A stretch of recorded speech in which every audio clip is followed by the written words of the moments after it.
All right, so this is a suggestion via a channel member, guys. So the name of the video is why 27 U.S. states are going broke. Okay, I suspect a couple of them are kind of off the top of my head here, but let's see what the reasoning is. This is coming from the channel CNBC. Let's encounter it, guys. And also let's find out which states we're talking about exactly. State governments in the U.S. are running out of cash. After meeting our obligations, we have very little money left. One count suggests that 27 states lack the necessary funds to pay their bills. The problem is most prominent in states like Connecticut, New Jersey, and Illinois. Not only Jeez, dudes. California, Illinois, New Jersey, Connecticut, Massachusetts. These are definitely some of the states that have the highest amount of like free money type of programs. And when you're basically attempting to solely fund some of these free money type of programs that to specifically individuals that are not basically paying back large scale into the overall taxes, right? Tax debt, if that makes any sense. I can imagine how this is a thing that is going to consistently happen until you kind of wise up, let's say, and start kind of buckling down and be a little bit more fiscally intelligent here, guys. the city of Chicago, but state of Illinois is running straight into a brick wall in terms of its finances. The city of Chicago is facing $1 billion deficit. The state's facing a massive deficit while also needing to bail out things like the Chicago Transit Authority. Chicago Public Schools is asking for a bailout. The state cannot afford these. The schools. This is going to be COVID money. $800 billion from the federal government to kick off the decade. That spending obscured long-running issues. Yeah. What we're seeing is largely a return to earth from those pandemic surpluses. You know, we saw a big increase in income taxes. It was a really faux like a bit boom. of an economic boom. A faux States boom. now are working with tighter budgets as the country's population and infrastructure ages. Even economically powerful states see trouble ahead. To the degree that the states are relying on federal aid, it becomes a daisy chain of vulnerability. State governments account for 15% of the nation's economic output, and they employ 13% of the U.S. workforce. So why are so many state governments going broke? And what can they do to repair their finances? Let's encounter it. State governments pay for much of the nation's systems of education, healthcare, transportation, and public housing. And when they're broke, they receive can't do tremendous amounts that. of help from the federal government to do that. In 2022, federal grants covered 38% of total spending from state governments. That was a bit more than usual. During the pandemic, we saw a lot of one-time revenue, a lot of one-time expenditures that kind of had the effect of obscuring these long-term challenges that states faced. The ensuing economic boom strengthened state coffers and increased revenues. The increase in revenue helped state leaders lower taxes and increase spending. We, you, all of us together, delivered both the largest tax cut ever by a huge margin and the largest increase in teacher salaries in our state's history. Okay, but how did you pay for it? That's, something that is sustainable, guys. politically palatable, particularly in the time of an election. It is something that if those receipts decline, we may see some future imbalances between, expenditures and revenues that states will have to correct.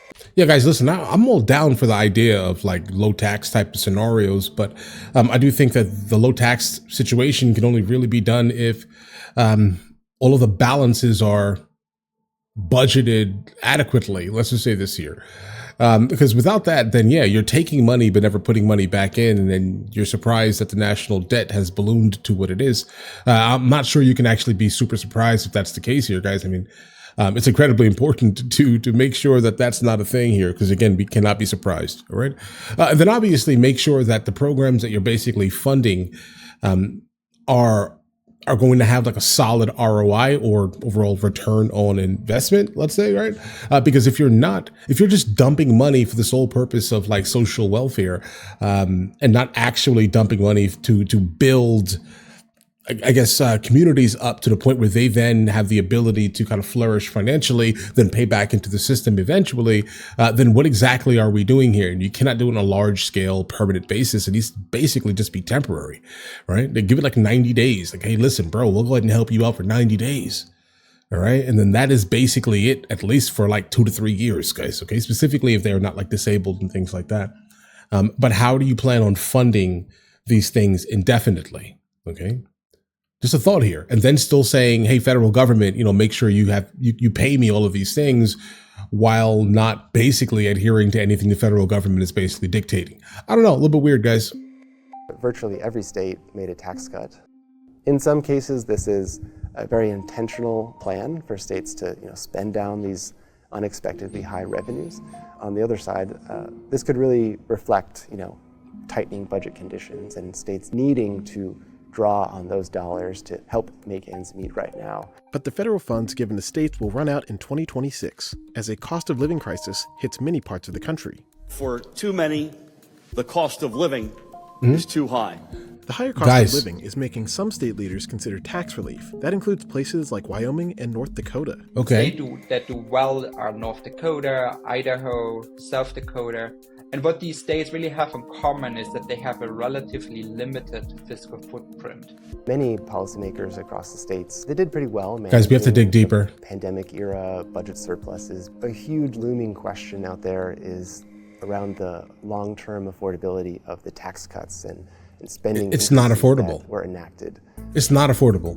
Guys, before we even jump to the next one here, listen, when it comes down to the overall cost of living, generally when it comes to living, not specifically buying groceries, etc., I'm talking about like being able to afford rent in these locales, right? I mean, understand everything is basically supply and demand.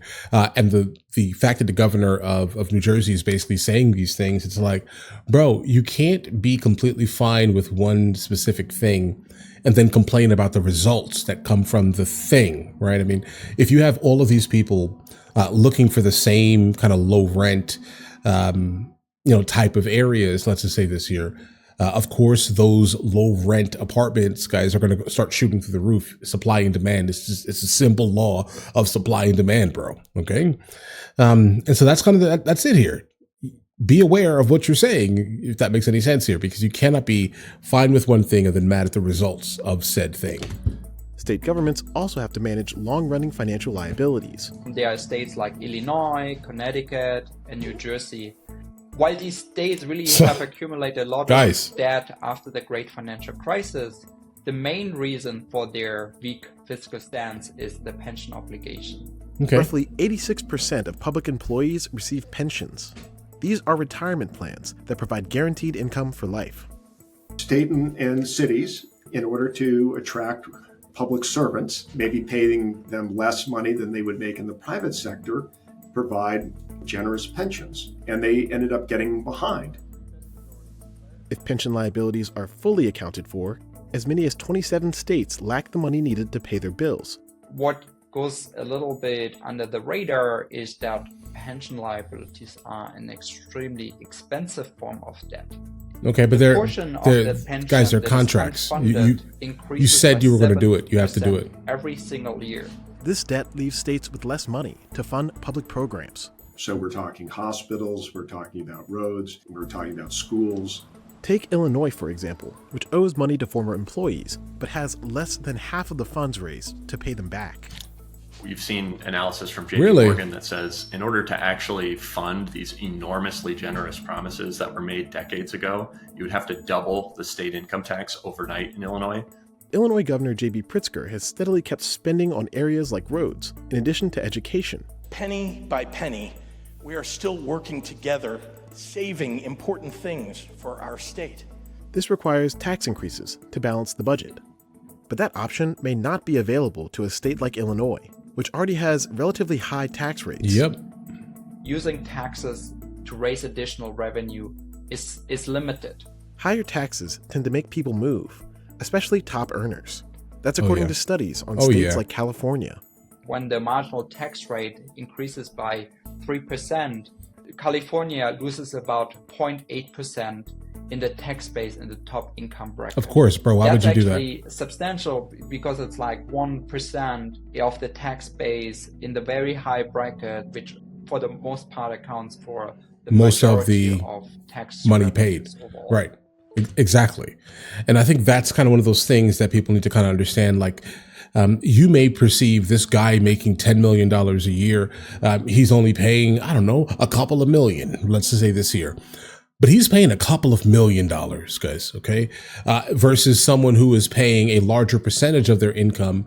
Let's say they made $100,000 and they're now forced with a tax bill, federal and state, that equates to, I don't know, $40,000, let's just say this year, right? That is a bigger chunk of your income. Sure, why not, right? But what I'm trying to point out here is understand this here. That guy just spent, 7, 8 times what you spent. Well, more than that, guys. You get what I'm saying here, guys. He spent $2 million. You spent 40,000 in taxes, right? I mean, you have to understand that is a real thing that happens here. And regardless of what percentage of his income or her income, right? It actually is, they are definitely, in fact, paying the lion's share of the tax debt. So when you say raise the tax on them, they leave, guys. They leave. Because they're already paying a gigantic amount of money in taxes. Emerging risks. Moving forward, state governments must respond to emerging risks like more extreme weather, an aging population, and migration. Migration, I believe, is going to be one of the biggest issues that will face the country. In the 2020s, many Americans moved from high-tax areas into states like Florida, Texas, and North Carolina. Coincidentally, those states that have those low income taxes, of course, they're attractive because of the climate, but they also have a high degree of climate risk. That's where it's going to be a real test for politicians in terms of managing a state budget. Florida, for example, has drawn many people with its lack of state income taxes and business-friendly policies, but it sees risks ahead. Florida is being challenged by a few factors that may be outside of policymakers' control. Within Florida's long-term budget assessment, they actually highlight Medicaid as a growing fiscal concern for the state. And of course, climate change and hurricanes hitting the state of Florida is a real concern. The federal government generally handles over 75% of disaster-related costs.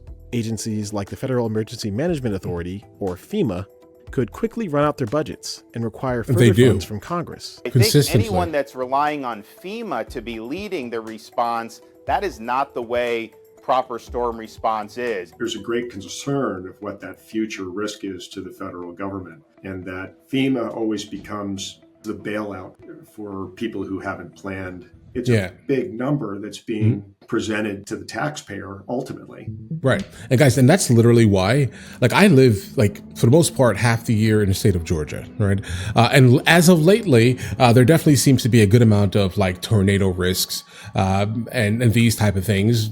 Weirdly out of nowhere, let's just say this year. In a couple of days, we're apparently going to have some type of ice storm. And I'm already mentally okay, guys, listen, I'm kind of already a prepper. I, for the most part, have a channel named Outdoor Boyd, right? And so I go over all of these things about getting ready for scenarios kind of like this and being prepared. I know I'm probably going to have to help out a couple of neighbors if the storm that's coming in a day or tomorrow or a day, 2 days or so is as bad as I'm speculating it to be, right?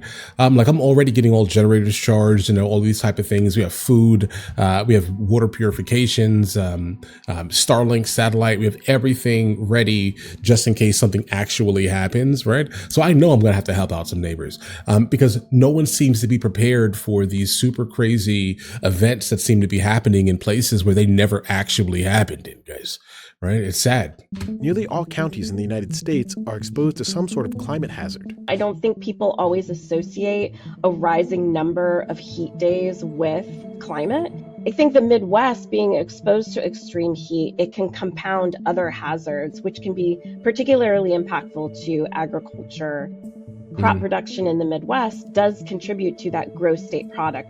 We've seen a lot of food inflation over the last couple of years. Right now, the market isn't pricing in climate risks into securities, into municipal bonds. That's fair. So this becomes a future potential bill for state a big one. And local governments. Even in North Carolina, where Helene went up and disaster struck, could anyone have really anticipated that? No, not there. You need to check on your health of your infrastructure, and can it withstand a severe stress test? The largest banks have to do stress tests coming out of the Great Recession. There's a similar concept that states actually do. At least 20 states review their financial strength by conducting stress tests or long-term budget assessments, and all 50 are developing rainy day funds. These savings are used during economic downturns. Some states, like New Jersey, Montana, and Illinois, have very low savings in these funds. Of Other course. states, like Wyoming and Alaska, could finance their operations for months. Alaska, very resource-rich state. A lot of its tax revenue is derived from Well, oil prices that's and the what's called reason severance taxes on right net energy there. production. It really is a double-edged sword for a state like Alaska, as well as other states like North Dakota and Wyoming. This dependence on oil prices and on those severance taxes has really become unsustainable. The point of optimism is that we're seeing more and more states do their assessment, do their homework, right, to understand whether they are on a fiscally sustainable trajectory these days. For example, the state of Maryland found budget gaps in its long-term assessment conducted in 2022. And to the state leaders' credit, they focused on finding longer-term solutions by raising revenue, some spending cuts. This trend has contributed to strong credit ratings for states across the board. When you're in a healthy condition, right, that's when you're supposed to be planning for adversity and not reacting to it. This is really an opportune time for those issuers who are in geographic areas of high degrees of climate risk. The level of annual issuance of municipal debt may have to double from about 400 to 450 billion to between 800 and 900 billion annually for the assets, the public assets in the US to be adapted and more resilient to climate hazards. 68% of investment advisors in the United States see public debt as the top economic issue to the country. I don't think It politicians is. have any plan really to solve this in Illinois. No, And they we saw don't. a hint of this Illinois. actually during the pandemic. Illinois was going to Congress asking for a Guys. $10 billion pension bailout. That is really the only answer they have because it's so politically toxic to keep raising taxes on Illinois residents. There are certainly tremendous challenges going forward. There's still like a $1.3 trillion of pension debt outstanding. So that's big relative to, the annual revenues that those states receive. Guys, that's the end of that video there. I want to go ahead and actually pull back just a moment here. Advisors in the United States see public debt as the top economic issue to the country. I don't It think is. politicians have any plan really to solve this in Illinois. Okay. No, they don't. They don't at all. Like at all. They're just under the impression that they, specifically J.B. Pritzker, Brandon Johnson, coming out of Illinois specifically, okay? They just say, hey, listen, we're going to do what is going to get us the most amount of votes specifically from our constituents. Okay, number one, that's all they care about, and we do not care where the money comes from because we're only going to be here for a certain amount of time, and once we're gone, what's going to happen next? They're going to try to run for some type of government type of office or something, guys. That's kind of the vibe I'm getting here, specifically referring to J.B. Pritzker and Brandon Johnson. All right, because they don't want to say their names for some reason, but I mean that's their names. They say J.B. Pritzker, not Brandon Johnson. Please understand this here. Brandon Johnson basically got into office lying to his overall constituents. He has done nothing at all. He has told people that have voted for him specifically, hey, listen, guys, vote for me. I'm going to go ahead and change the way the system works. We're going to go ahead and make sure you guys have everything basically for free. Where does the money come from? Who cares? Right? That's kind of the vibe. Where does the money come from? Who cares? It's going to pop up out of nowhere, out of thin air. Basically referring to the federal government is going to do it here. Now, listen, one of the biggest problems, in fact, in the United States of America is going to be this high, ridiculous debt that we have here, guys.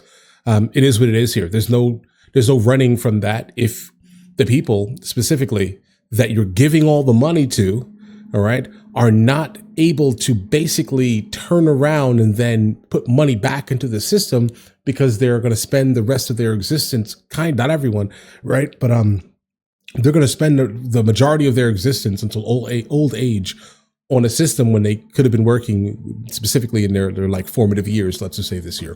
Again, not talking about disabled individuals. This is not what I'm talking about because we're seniors, guys. Okay.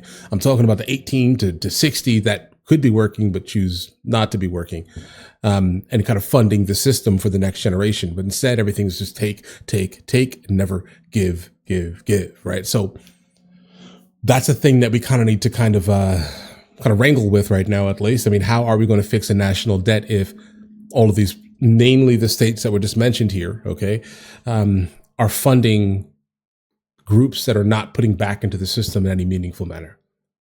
I don't know. That's kind of where we are. That's the time that we're in right now, bro. Truth be told. But all right, listen, you guys all have an absolutely amazing day. If you guys are new here, please like and subscribe. And in the meantime, I'll catch you guys later.